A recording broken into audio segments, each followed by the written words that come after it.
नमस्कार, मैं आपका ज्योतिषी मोहन जी नक्षत्रवाणी चैनल से माँ तारा को प्रणाम करते हुए, अपने गुरु को प्रणाम करते हुए आप सबों का बहुत बहुत नमन। आज का विषय है किन्नर। क्या समाज में हम लोग किन्नर को एक मुख्य धारा में जुड़ने की मान्यता दे रहे हैं? किन्नर को देखने पर हमें क्या करनी चाहिए, किस चीज़ की दान करनी चाहिए और किस चीज़ की दान किन्नर को नहीं करनी चाहिए, आज इसी विषय पर चर्चा करते हैं।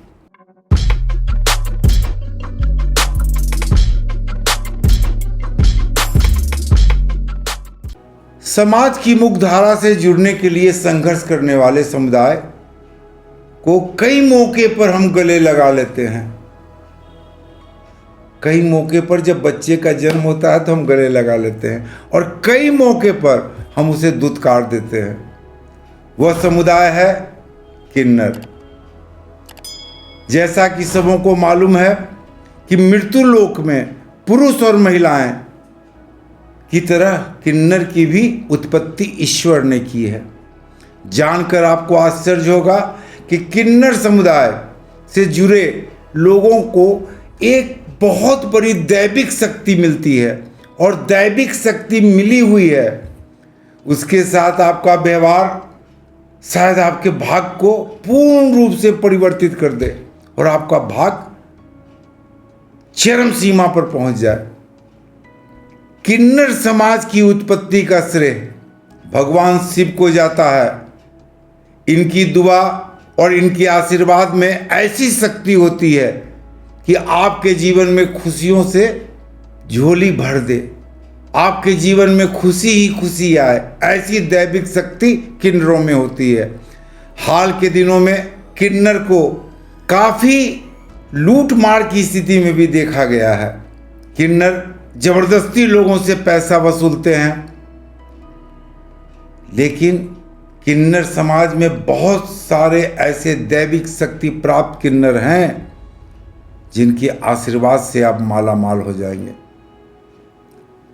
शिव पुराण में बताया गया है कि जब ब्रह्मा जी ने अपनी योग शक्ति से पुरुष की उत्पत्ति करनी आरंभ करी तो बहुत वक्त था, बहुत वक्त लग रहा था।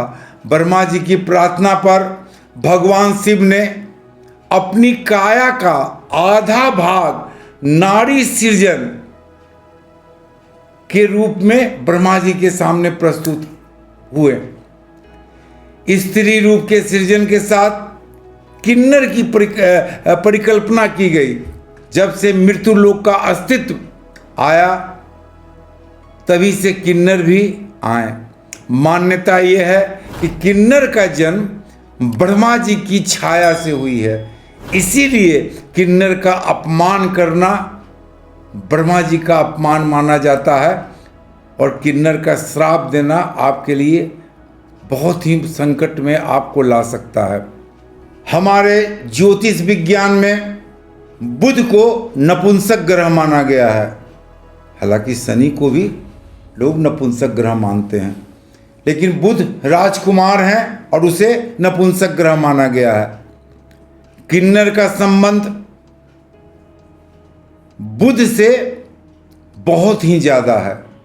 अगर आपको कोई भी किन्नर बुधवार के दिन दर्शन हो जाते हैं या उनसे मुलाकात हो जाती है तो उसे आप खाली हाथ न जाने दें, कुछ न कुछ उसे जरूर भेंट करें। अगर आपको हर तरफ से कष्ट और कठिनाई का जिंदगी में सामना करना पड़ रहा हो तो बुधवार के दिन किन्नर को सौंदर्य के समान चूड़ी, विशेष करके चूड़ी, बिंदी, हरी चूड़ी, हरी बिंदी और सौंदर्य के सारे सामान अगर आप भेंट करते हैं, उन्हें उपहार स्वरूप देते हैं तो आपका भाग्य किसी भी समय बदल सकता है। बिजनेस में आए हुए हर बाधा, जमीन जायदाद में आए हुए हर बाधा, केस मुकदमे में आए हुए हर बाधा अगर बुधवार के दिन किसी किन्नर को आप हरी चूड़ी का उपहार देते हैं और वो किन्नर आपको अगर एक सिक्का भी भेंट में प्रदान कर दे और अपने हाथ से आपके माथे पर आशीर्वाद दे दे, तो इस मृत्यु लोक में आपकी हर मनोकामनाएं पूरी हो जाएंगी तथा आप जितने तकलीफ में हैं, केस के, मुकदमा के, व्यापार में तकलीफ में हैं, व्यापार के घाटे में हैं, ऐसे में आपका सारा घाटा, सारा व्यापार की स्थिति काफ़ी अच्छी हो जाएगी और आपके घर में खुशी ही खुशी का आगमन हो जाएगा। हमारे ज्योतिष शास्त्र में कहा गया है कि हरे रंग का सामान किन्नर को देना बड़ा ही शुभ बड़ा ही शुभ मान्यता है इसकी।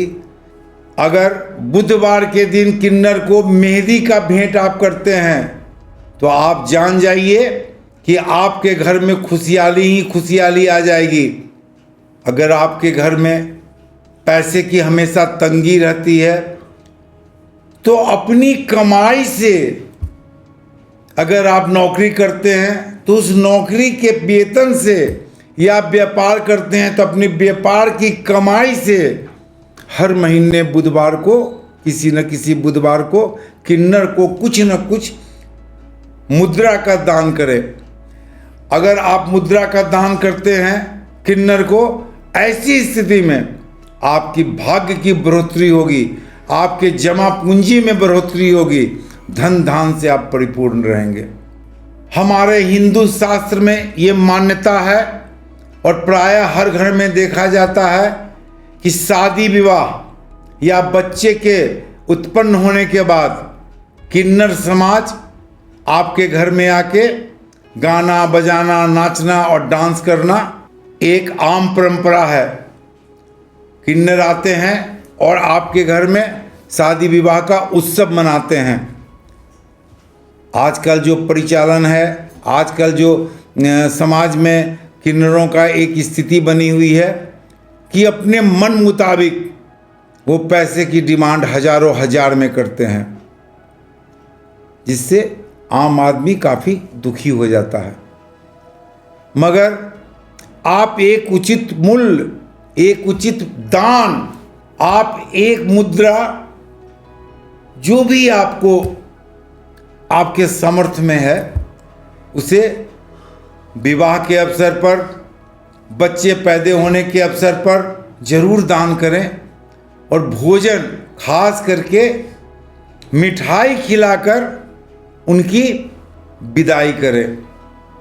भूल से भी आपके घर आए हुए किन्नरों का आप अपमान न करें, क्योंकि मैं पहले भी बता चुका हूं कि किन्नरों का अपमान ब्रह्मा जी का अपमान होगा और किन्नरों के श्राप से बचना बड़ा ही मुश्किल काम हो जाएगा। अगर आपके घर में कोई बच्चा बहुत बीमार रहता है और डॉक्टर को पता नहीं चलता है कि इसकी बीमारी क्या है, सारे डॉक्टर, सारे मेडिकल साइंस अगर फेल हो जाते हैं और बच्चा की बीमारी से आप उबर नहीं पाते हैं, ऐसे में किसी भी उम्र दराज यानी कि किसी बुजुर्ग किन्नर को अपने घर में आमंत्रित करें और बच्चे को उसके गोद में दे। वो किन्नर आपके बच्चे पर, बच्चे के माथे पर हाथ फेरते हुए अगर आशीर्वाद देता है और उसको सम्मान पूर्वक आप विदाई करें। विदाई में हरा सामान जरूर होनी चाहिए। आप ये करते हैं तो यकीन जाने, और ये एकदम सत्य है, इसको काटा नहीं जा सकता है कि आपका बच्चा तुरंत स्वस्थ हो जाएगा, क्योंकि किन्नरों को दैविक शक्ति का जो आशीर्वाद मिला हुआ है वो हर मेडिकल साइंस, हर चीज़ पर भारी है। अब मैं एक चर्चा करता हूं कि किन्नर, अगर कोई तांत्रिक किन्नर है, मैं बराबर तारापीठ जाता हूं, बहुत सारे तंत्र मंत्र के ज्ञाता से मेरी बात होती है, भेंट होती है, मैं खुद करता हूं और मैंने वहां तांत्रिक किन्नर भी देखे हैं मेरी बातचीत भी उनसे हुई है। एक अजीब दैविक शक्ति थी उनमें कि जब मैं उनको बुला के अपने रूम में लाया तो देखते ही वो मेरे बारे में सब कुछ बता दिया और हम भी मुस्कुराकर उसको दूसरे रूम में कहें कि आप जाइए। अगर कोई तांत्रिक किन्नर हो, मैं ये कहानी इसलिए सुना रहा हूं कि आप बीती है, तांत्रिक किन्नर हो तो उससे आप दूर रहें, क्योंकि इस पृथ्वी पर हर तंत्र मंत्र का काट हो सकता है, लेकिन किसी भी तांत्रिक किन्नर का दिया हुआ श्राप, किसी भी तांत्रिक किन्नर का किया हुआ तंत्र क्रिया को काटना भगवान के लिए भी बड़ा ही मुश्किल काम है। तो मेरे कहने का मतलब है कि कोई भी किन्नर आए, आप उसे सप्रेम उपहार देकर अपने घर से विदा करें। अब किन्नर को क्या नहीं देनी चाहिए, इस पर मैं चर्चा करता हूं। किन्नर को आप अपने घर की झाड़ू या किसी भी तरह का झाड़ू भूल कर भी भेंट न करें। गलती से भी किन्नर को भूल कर भी घर का प्रयोग में लाया हुआ झाड़ू भेंट नहीं करनी चाहिए। चाहे बाजार से खरीद कर भी झाड़ू लाए और उसे भेंट नहीं करनी चाहिए। किन्नर को घर के यूज किए हुए बर्तन, घर में अपने यूज किए हुए कपड़ा भूल कर भी भेंट नहीं करनी चाहिए, दान नहीं करनी चाहिए। ये अकाट्य है। अगर आप दान करते हैं, भेंट करते हैं, तो घर में आपकी स्थिति बहुत ही खराब हो जाएगी। झाड़ू भेंट करते हैं तो लक्ष्मी जी की कमी हो जाएगी, लक्ष्मी जी आपसे रुष्ट हो जाएंगी और अनेक मुसीबत का सामना करना पड़ता है। अगर रसोई घर का बर्तन भी आप किन्नर को भेंट करते हैं तो आपके वैवाहिक जीवन में बहुत सारे अंतर आएंगे। घर में आपके दाम्पत्य जीवन में इतने कलह होंगे कि आप उस कलह से परेशान हो जाएंगे। भूल कर भी बर्तन को किन्नर को भेंट ना करें। और मैंने बताया कि पुराने कपड़े, आपके प्रयोग में आए हुए कपड़े कभी भी भूल कर भी किन्नर को भेंट करना, ये आपके लिए बहुत ही ज़्यादा अशुभ परिणाम लेकर आएगा। एक चीज़ और याद रखें, प्लास्टिक का किसी भी तरह का सामान, प्लास्टिक का किसी भी तरह का सामान किन्नर को भूल कर भी दान में नहीं देनी चाहिए। प्लास्टिक राहु के प्रतीक होते हैं और किन्नर बुध के प्रतीक होते हैं। बुध से किन्नर को जोड़ा गया है और राहु और बुध का कॉम्बिनेशन होने पर मानसिक स्थिति, आपकी सोच बहुत ही गड़बड़ हो सकती है। तो भूल कर भी किसी भी किन्नर को प्लास्टिक का कोई भी सामान दान में न दें। जैसा कि अभी हमने बताया